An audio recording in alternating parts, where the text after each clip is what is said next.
Hello everyone, welcome to my YouTube channel. Myself Professor Dipti Gaonkar. I am working as an assistant professor in Modern College of Arts, Science and Commerce Autonomous Business Administration Campus, Shivajinagar, Pune, and I am teaching economics for BCom and BBA course. In this video, I am going to explain you about law of demand. So before explaining law of demand, we should know what is demand. So demand can be defined as the desire for a good for whose fulfillment a person has sufficient purchasing power and willingness to pay for the good. In simple words, demand is a desire for a good backed by ability and willingness to pay. So what does this mean? Suppose I have a demand for a car, but I don't have that much buying capacity or purchasing power to buy a car. So that doesn't mean I cannot say that I have a demand for a car. It is just a wish. It is something that I want to possess. So that is not called as a demand. When it will be called as a demand? When I have a desire or want to buy a car and I have that much resources, that is that much money income to buy that car, and I am willing to pay that much amount of money for that car, then it is called as a demand for a car. So here demand for any commodity is a desire or want for that commodity plus your buying or your buying capacity, or what we can say ability, that is also considered, and your willingness to pay for that product. So that is called as the real or effective demand. Now moving towards the law of demand. So here law of demand is explained by Professor Alfred Marshall in his book Principles of Economics. So what law of demand says? Law of demand says that there is a inverse relationship between the price of the commodity and the quantity demanded of a commodity. So what Alfred Marshall has explained, that other things being constant, the quantity demanded of a commodity increases when its price decreases, and the quantity demanded decreases when its price increases. So now look at this phrase, that is all other things being constant. What does this mean?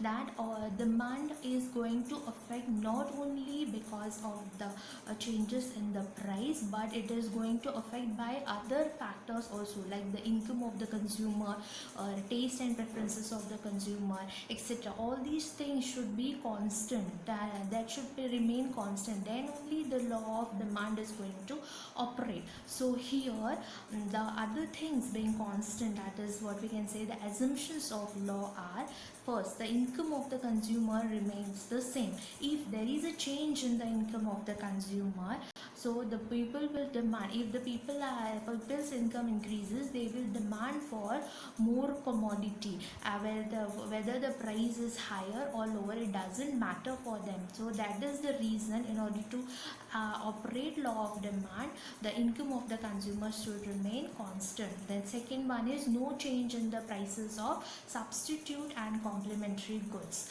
The substitute goods, that is, so for example tea and coffee. So if the price of tea increases, the demand for coffee is going to increase. So this is again one of the reason that is going to affect the law of demand.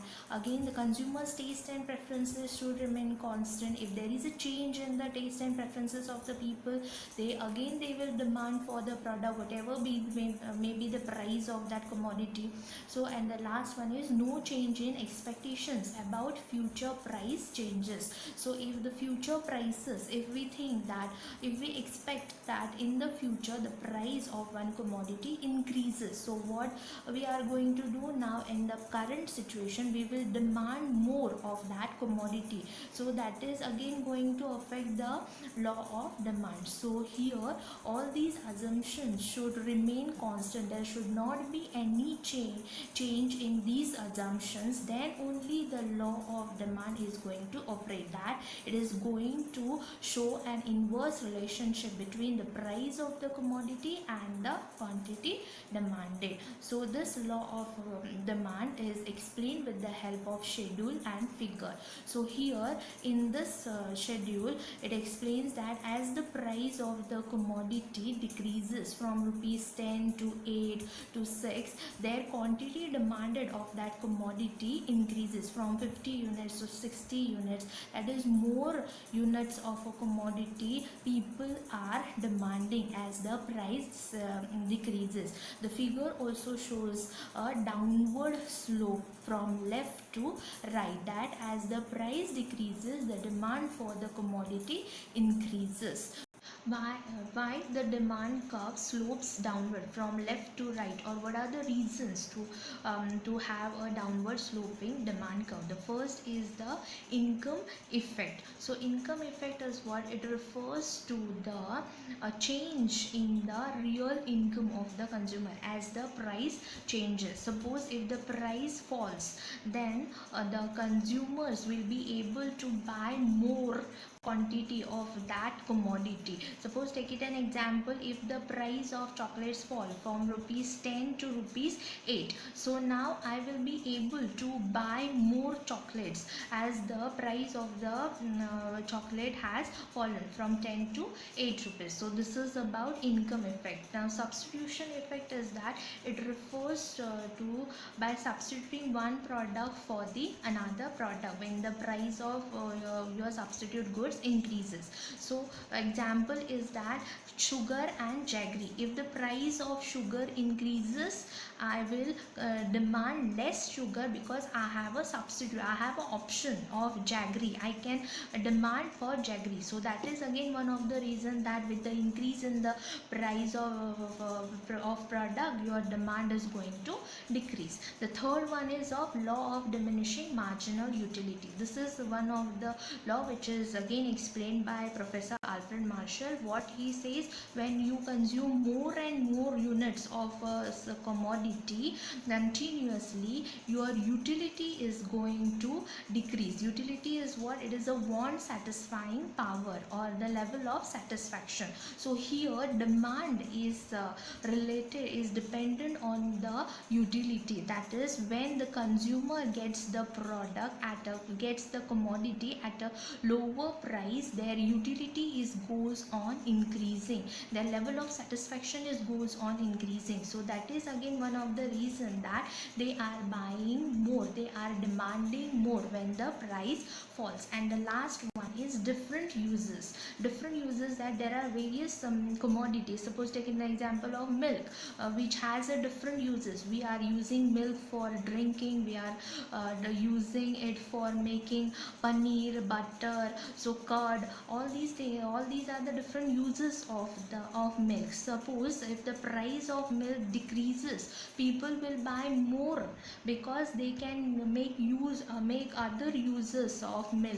Instead of drinking it, they can make paneer and all, curd and butter and all these things if the price decreases. So that is the reason they are demanding more. So the products which are having different uses, the people are demanding their products as their price falls. So these are the reasons that we have a downward sloping demand curve. And the last one is of a exceptions to law of demand, or what are the reasons or obstacles which goes against the law of demand. So the first is of expectations regarding future prices. Expectations regarding future prices is what? If I expect that in the future the price of some products increases, so I am going to buy that commodity in a current period in order to avoid paying more. So that is against the law of demand. That is what the price, whatever may be the price are higher, also I am going to pay that much amount and keep a stock of that commodity in the fear that in the future the price may increases or there may be a shortage of that commodity. So this is again one of the reason to affect the law of demand. The second is of prestigious goods.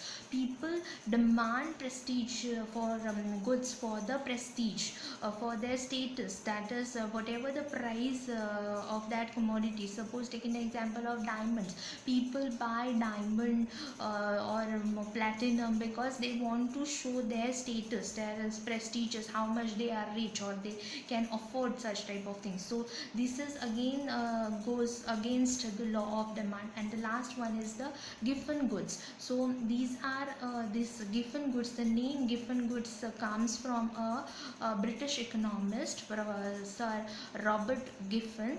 And giffen goods are a special type of inferior goods which again goes against the law of demand. That is, when the price of the goods decreases, their demand also decreases. Suppose in our country the core cereals like jawar bajra, if the price of jawar bajra decreases, people will not consume more of it, people will consume other cereals like superior cereals like wheat, rice and all. So this is about all about law of demand. Thank you.